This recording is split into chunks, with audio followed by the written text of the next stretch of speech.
Your bank account is full, your chest is empty, and somewhere between budgeting apps and retirement projections, you stopped living. You check your savings account before you check how you feel. That's not financial responsibility anymore. That's a compulsion wearing a socially acceptable mask. The difference? Responsibility creates freedom. Compulsion creates a prison you maintain yourself, checking the bars every morning to make sure they're still strong enough to keep you safe.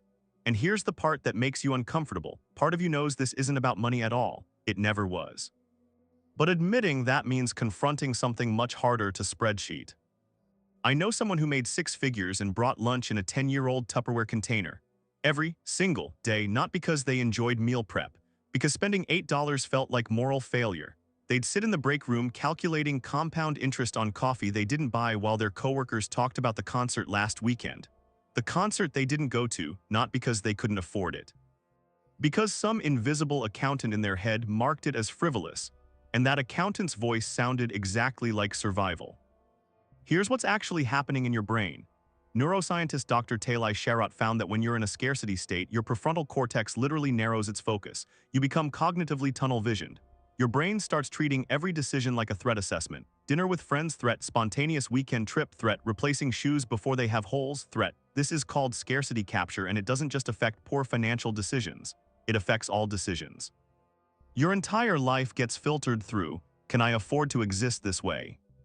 You know what you're really doing? You're performing financial trauma on a loop. Something in your past taught you that safety equals deprivation. Maybe you watched a parent lose everything. Maybe you grew up where money disappeared as fast as it arrived. Maybe you were the scholarship kid who learned that belonging costs more than you're allowed to spend.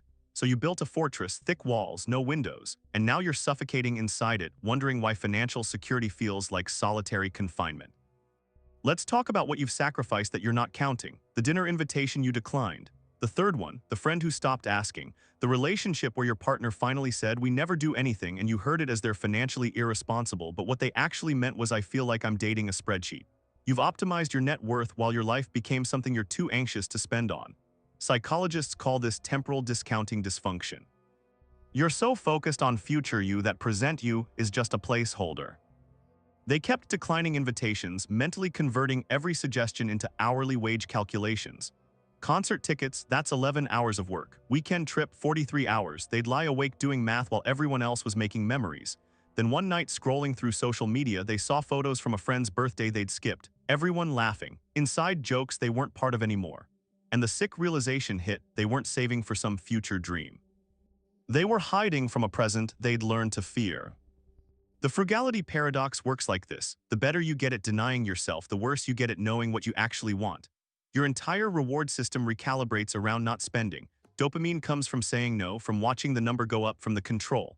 But here's the neurological trap. That dopamine hit isn't about wealth, it's about avoidance. You're not building towards something, you're running from something, and your brain has learned to call that running freedom.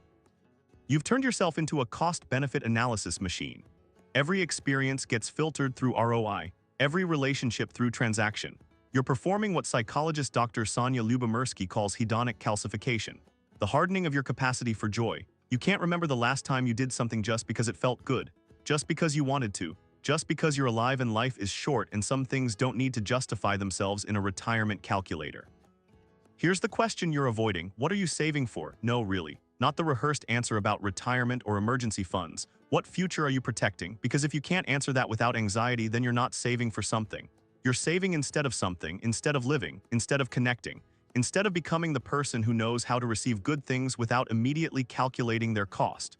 Your financial discipline isn't the problem. It's what you're using it to avoid failing.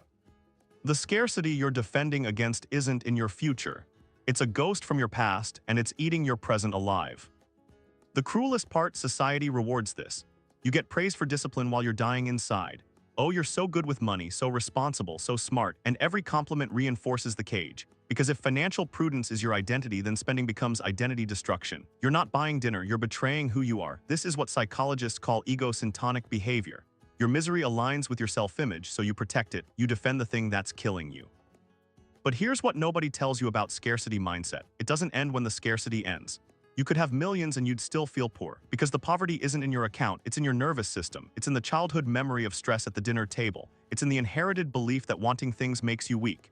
It's in the unspoken family rule that enjoyment is frivolous and suffering is noble. You're not managing money. You're managing terror that disguised itself as virtue.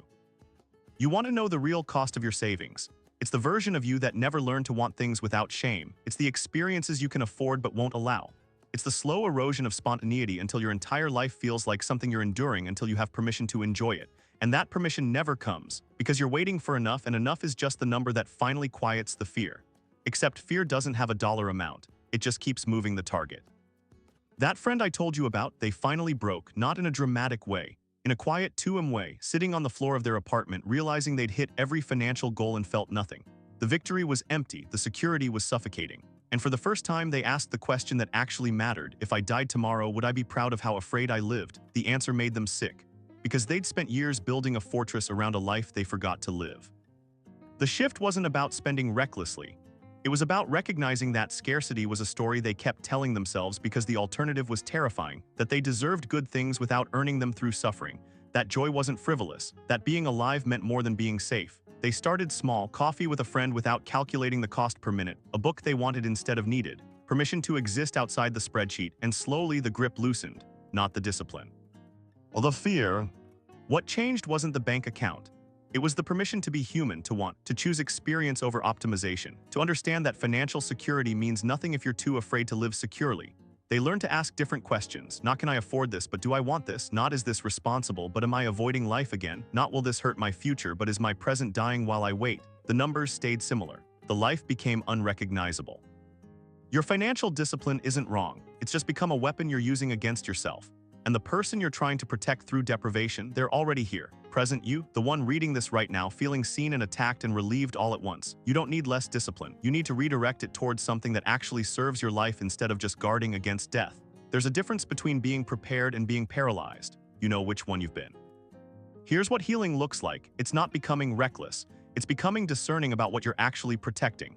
It's realizing that the scarcity you experienced was real, but you don't live there anymore. It's understanding that the person who needed to save every penny to survive isn't the same person who needs to prove their worth through deprivation now. It's letting your past inform your present without imprisoning it.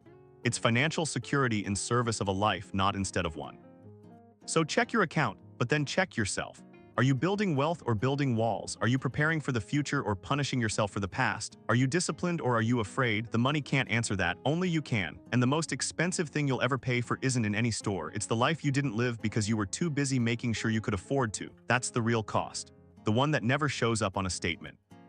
Subscribe if you're ready to stop performing financial perfection. The comments are full of people just like you. If the video resonated with you, hit subscribe. Uncomfortable Truths releases new videos every day on psychology, relationships, mindset, and productivity, and more. Turn on notifications so you never miss one. The truth is uncomfortable, but it's always worth it.